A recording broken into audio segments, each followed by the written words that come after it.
Just a few comments about the last game, and then I'll take questions.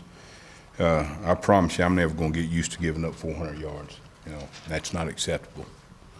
And there were opportunities. We did a lot of good things,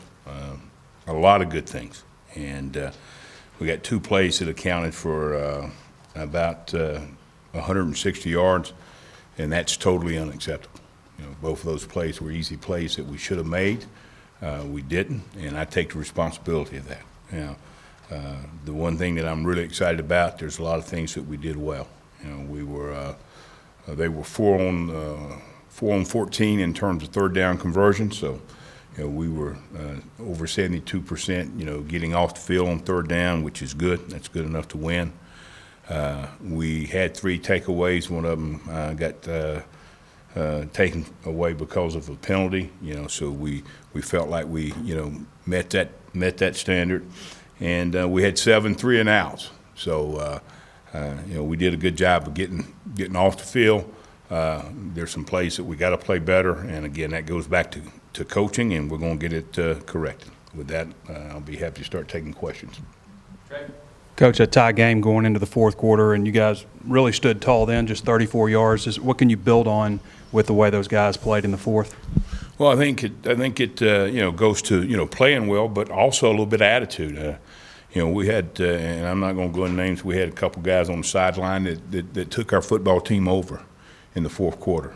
One guy in particular, but and everybody responded, and that was important because it shows the growth that this football team has made. And there was no doubt on the sideline that our guys were going to go win the football game, and they did it in the fourth quarter, and really excited about that.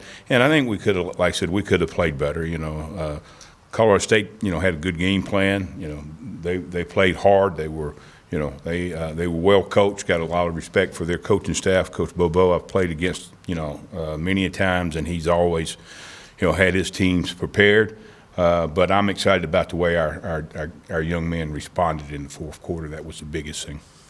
Yeah, Chief, Hayden Henry had a really big game. What did you think of his game? Just could you speak to him, how he's developed as a player? Well, I think we had several people that made really good plays, and I've been high on Hayden ever since I've been here. Obviously, he was a starter for us when we played 3 linebackers last year. He's got the ability to play either the strong side or the weak side, and he is a tough, hard-nosed, physical football player, and that's what you look for.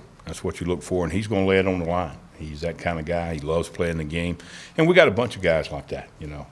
But we need to keep recruiting a lot more. We need to be about 33 strong on defense with that kind of attitude and that kind of toughness. It seems like his younger and older brother were both more, they were like high school All-American tight ends. Hayden maybe a good high school player, but not parade All-American or whatever. But he seems like he more than holds his own in that family. I don't want to compare him because I don't know anything and I wouldn't compare him anyway. But I do know this, I'll take Hayden Henry every day and any day. Chief, could you speak to the play of your ends?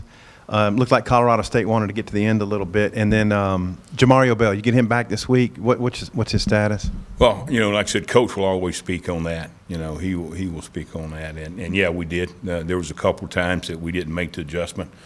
We had checked the coverage, and once we checked the coverage, we're in a bump scheme, and we didn't get bumped. And they made a 5-man surface a couple times on us, and we knew that and worked on it, and we didn't get bumped enough, and it was alignment. But again, that goes back to coaching. It's we got to be able to do those things. Felt like we did it enough in practice, but we didn't get it executed, and they were able to make a couple runs, on the edge, and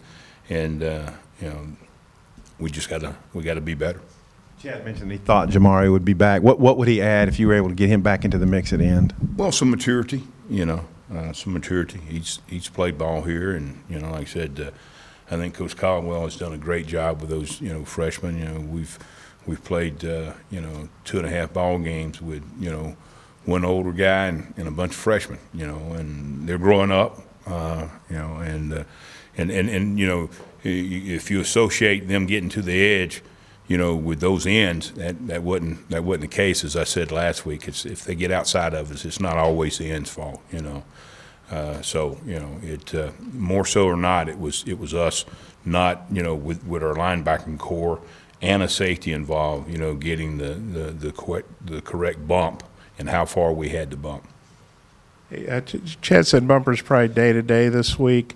I just think the other guy, I guess Hayden and Grant and McClure all got extra reps. How do you think those guys did? And if, you know, Bumper isn't able to play, how do you feel about the position? I feel good, you know, and we're always going to take the mentality that it's the next man up, and you know, Bumper's played well for us, and you know, I certainly hope he's going to be ready to go, and but if not, it's next man up. It's what we got to do. I mean, you know, we're not going to make excuses. You know, that's what I get paid for, is to get the next guy ready to go, and we got to do a good job of that.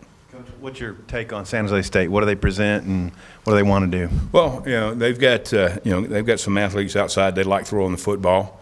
They've got 2 quarterbacks that they're going to play. Their starter is, you know, he runs the offense. He reads the secondary really well. He's good with the RPO game and making the right decisions.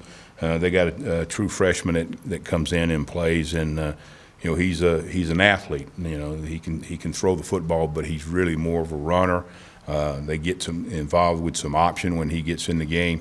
But I think the 2 quarterbacks and their differences, it you know, it forces you to prepare for both of them. How do you think Sully's played as a starter, especially with that big rap? And then Chad said Zach Williams is probably going to miss a couple weeks, and it seems like played. You know, it seems like it's hard. You keep losing guys there. Yeah, he keeps playing hard for us. You know, is it frustrating for him? Yeah, you know, I mean, you got a big old ball on your hand, and it's a little more difficult to get off blocks. But he's done a good job, and you know, the good thing is he's not said a word about it. He's just, you know, he just goes, and you know, I'm excited about him, and there's no doubt that he's going to be an outstanding football player for us before it's all over with. Coach, we asked, this is a weekly question, but you mentioned last week at some point, you know, you're just going to have to throw those young freshman defensive backs in there because you're going to need them. Weren't able to do that again. No. How much further along before? Well, you know, that part of it's a little bit, you know, a little bit frustrating, you know. But you know, we're going to keep pushing the envelope, and you're right, you know. And we talk about it every week, and we got another freshman defensive end. We got to get some reps, you know, and you know, we got to go play well enough to get them some reps, and you know, we'll see. You know, if you know, we did in the first game, made a decision and put a bunch of young guys in there, and then we had to put some older guys back at the end, and we're not going to do that again. But we're going to get them in as quick as we can. How Bishop played for you at cornerback, and I think you had 7 reserves in on that broken play touchdown. Yeah, well, you know, it was, you know, I think other than making some key mistakes, and then you know, when we had the adjustment issue, and once we got it adjusted, you know, we held the corner and got our support there. I think everybody's played well, you know, and you know, just like on the first play of the game, you know, that's. You know, I mean, second play of the game. You know that. You know, you don't like giving up those kind of plays, but we had several guys that could have and should have made the play. You know, those things happen, and you gotta kind of forget in a hurry and keep playing. But I think having 6 or 7 guys in there was not the issue. The issue was, you know, not making the sack on the quarterback, and then we had a safety that, you know, had a chance to make a play on the ball. You know, didn't make a play on the ball, but understanding that if you don't make the play on the ball, you got to bring the receiver down, and that's just experience, and it's also, you know, things that you got to be taught, and he'll learn from it, and we'll learn from it, but those kind of things have to happen, and you know, we had a chance on the front end to make the play, to sack the quarterback, and we had a chance to play the receiver and the ball and make a play there, but we didn't. Yeah, Chad mentions that Zach Williams is going to be out a couple weeks. I think he's the 4th end that's going to miss a game. Just, you know, how tough is that when you're young there anyway and guys are getting hurt and you got a guy playing with a fractured hand? And is, you know, Gregory may be ready to get in the mix this week in a game? I think he is ready. There's no doubt about that. But again, you know, we got to go. We got to go. It's next man up mentality. Now, you know, I've been in situations many years ago where, you know, we had injuries at positions that forced us to change a little bit of scheme. And if we ever have to do that, we will. But we're not there. We're not there. You know, we're going to play what we got, and we're going to play the next man up, and he'll be ready to play. Chief, I haven't heard an update on Collin Hill today, but a kid who's been through two knee surgeries like he has, and to take that shot like he did, I mean, just your heart goes out to a kid like that. Unbelievable. What can you say? You know, accidents, you know, happen. I hope he's going to be fine. I hadn't heard anything since the game, but you never like to see that, you know, and you just, you know, you just feel so bad for the kid, and I hope he's going to be fine. But I hadn't heard anything. Thank you very much. Thanks, Chief.